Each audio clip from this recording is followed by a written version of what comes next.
Do an updated in-depth base routine tutorial for long-lasting makeup. Now I'm gonna go in with the Glow Recipe Watermelon Dewdrops with the Glow. So this is going to hydrate and prep my skin and also give me a glowy finish. So it's kind of like 2 primers in 1. I don't really believe in primers. Skin prep should be how you're priming. I always do my brows first, so I did those on another video. If you want to check it out, it's in another video on my page. Now I'm gonna go with the House Labs foundation. This is the little trial sample size, but this foundation just looks like, it almost has like a gel kind of technology that looks so hydrating and so good on the skin. It's very flattering. I love this foundation because it's not drying, and it just, there's something about this foundation I can't explain that if you've never tried it, like, it's unlike anything. It's unreal. When it comes to my foundation, I like to kind of spread it out on my skin as you've seen, and then push this in with a beauty blender, and I put it in the center of my face where I want the most coverage from my foundation.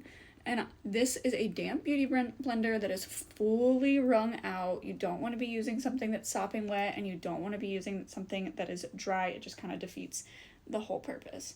Next, I'm going to go in with a cream blush. This is the ColourPop blush sticks. There are a lot of cream blushes that I love.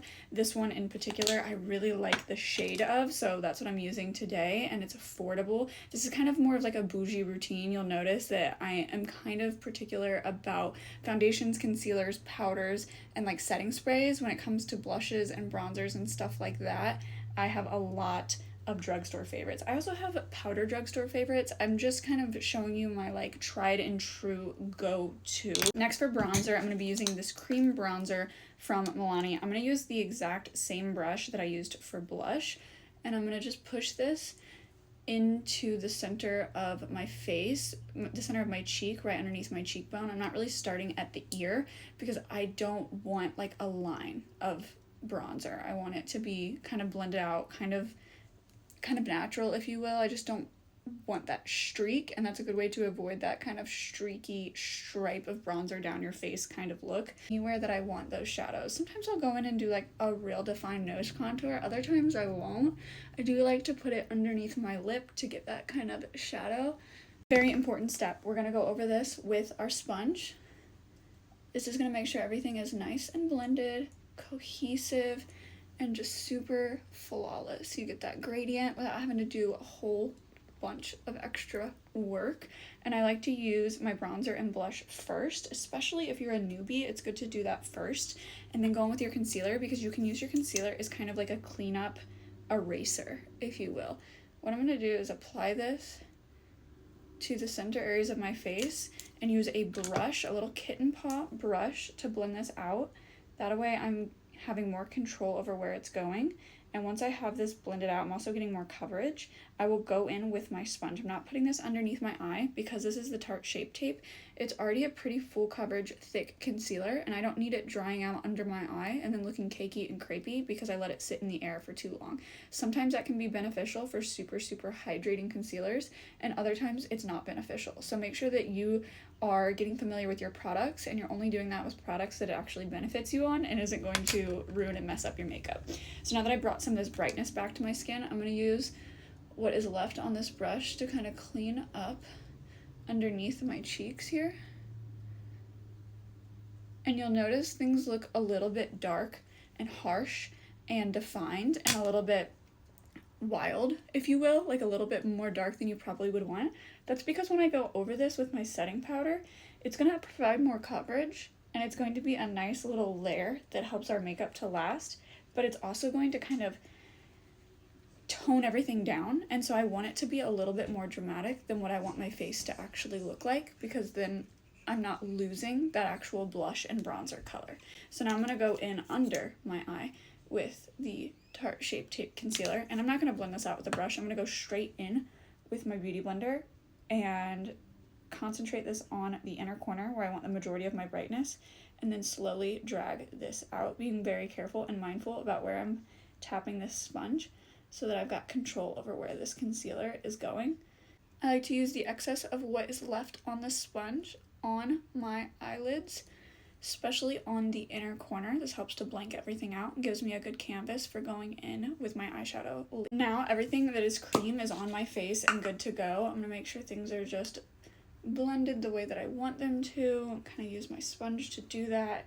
And then I'm going to go in with the Charlotte Tilbury Airbrush Flawless Finish Setting Powder. Setting spray. Rehydrate the product. It's going to help your product to last. With a setting spray like this and then tapping it in with a sponge is going to help everything blend, everything last, everything kind of meld into your face and melt as one cohesive like makeup mask. Wait till that dries and then it's time to go in with your powder. Now I'm really bougie with it. I have 3 different powders here that I'm going to use and I'm going to explain why and where they're going and stuff like that. You don't need 3 powders, but when I'm really going all out, that's what I like to use. So this is the Huda Beauty powder in pink, Cherry Blossom Cake, and you'll see that I'm using this kind of where I put concealer, right in the T-zone of my face and up underneath that contour. I put concealer essentially. Everywhere I put concealer is where I'm going to put that main powder. Chic Puff Puff Fast Powder. This is a lilac, lavender, brightening powder, lilac, lavender, whatever. And I'm going to put this right in that inner corner on the under eye and right here where I want brightness. Using what's left over on the powder puff just to set that eye so it doesn't crease. And you'll notice I kind of didn't do my cheeks. That's because we're going to go back over with powder, bronzer, and blush. But for my under eye, I'm going to use a pressed powder.